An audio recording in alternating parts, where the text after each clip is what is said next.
नमस्कार दोस्तों स्वागत है आपका आपके अपने YouTube channel Shri Ram civil group में। दोस्तों आज हम बात करेंगे कि जब भी हम अपना नया मकान बनाना स्टार्ट करते हैं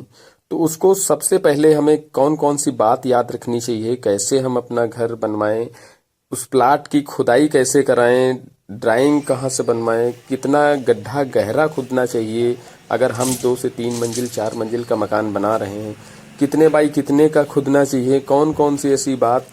बातें हैं जो हमें ध्यान रखनी चाहिए काम शुरू कराने से पहले, और सबसे पहले हमें क्या बनवाना चाहिए, क्या कराना चाहिए। आज इसी के बारे में हम चर्चा करेंगे कि जब मकान हम बनाना शुरू करते हैं तो कहाँ से हम स्टार्ट करें।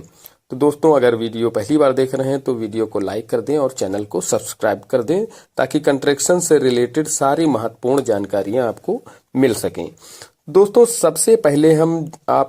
जब भी हम अपना मकान बनाना शुरू करते हैं तो जितना हम कंस्ट्रक्शन करा रहे हैं अपने प्लाट का, मान लिया 1000 स्क्वायर फीट, 1500 या 2000 स्क्वायर फीट का मकान बनाना चाहते हैं तो उसकी पहले हम ड्राइंग जरूर बनवा लें। ड्राइंग से होता क्या है, अक्सर देखा गया है प्लाट में अपने लोग अपने हाथ से ही ड्राइंग बना लेते हैं और काम स्टार्ट कर देते हैं। उसमें होता गया है कि जब भी हम अपना मकान बनाने में खुदाई भी करा दी अपने हिसाब से, और कहीं हमारा रूम छोटा बन रहा है, कहीं बड़ा बन रहा है, कहीं पार्किंग एरिया छोटी बन रही है, कहीं किचन ठीक से नहीं बन पा रहा, छोटा बन रहा है या बड़ा बन रहा है, तो उसमें हमारा जो खुदाई भी हो जाती है वो भी खराब हो जाती है, दोबारा खोदना पड़ता है, या कॉलम ढल गया है, गिट्टी कंक्रीट का मसाला उसमें पड़ गया है, उसको हमें चेंज करना है, इधर से उधर खिसकाना है, तो उसमें काफी नुकसान होता है। तो सबसे पहले हम उस प्लाट की जितने में हमें कंस्ट्रक्शन का काम कराना है उसकी हम ड्राइंग बनवा लेते हैं, और ड्राइंग हम 1 से 2 दिन ठीक तरह से उसको कायदे से समझ लेते हैं, जिससे हमें ये समझ में आ जाता है कि हमें कितने बाई कितने का रूम चाहिए, वो उतने बाई उतने का है कि नहीं, कैसी पार्किंग हमें चाहिए, कितनी जगह होनी चाहिए, कितना बड़ा हमें किचन चाहिए, कितनी बड़ा हमें बाथरूम चाहिए, कितनी बड़ी लॉबी डाइनिंग एरिया चाहिए। ये सारी चीजें उस ड्राइंग में ठीक तरह से समझ में आ जाती हैं 2 से 4 दिन 5 दिन में। तो सबसे पहले हमें मकान बनाना अगर हमें चालू करना है तो ड्राइंग जरूर बना ले।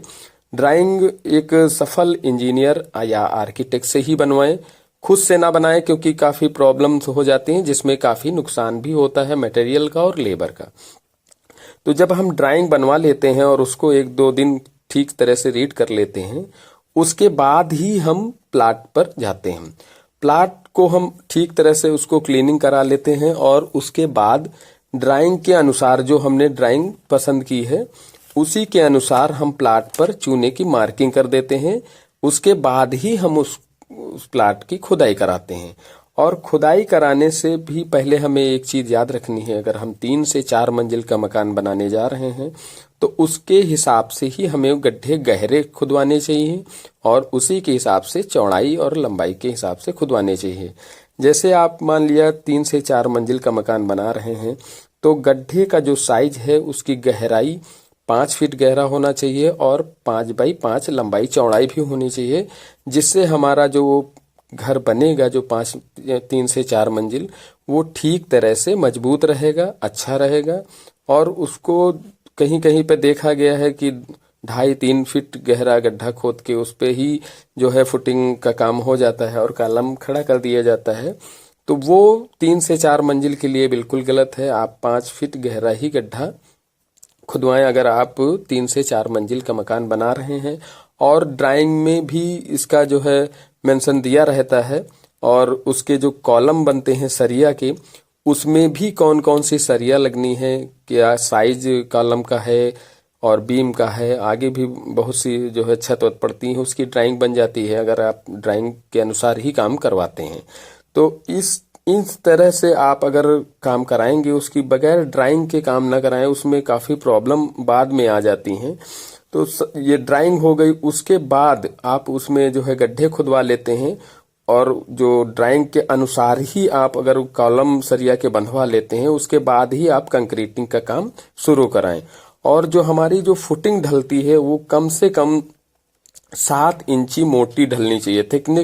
थिकनेस उसकी 7 इंची होनी चाहिए। उसके बाद हम नीचे से जो पिलर हमारे बन के आते हैं वो काफी मोटे हैवी होते हैं, क्योंकि मेन जो फाउंडेशन है हमारा वो अगर मजबूत रहता है तो ऊपर जो है हमारा कोई भी दिक्कत नहीं होती, क्योंकि ऊपर एक फिक्स कॉलम होता है, 9-12 का हुआ या 9-15 का हुआ या 12-15 का हुआ,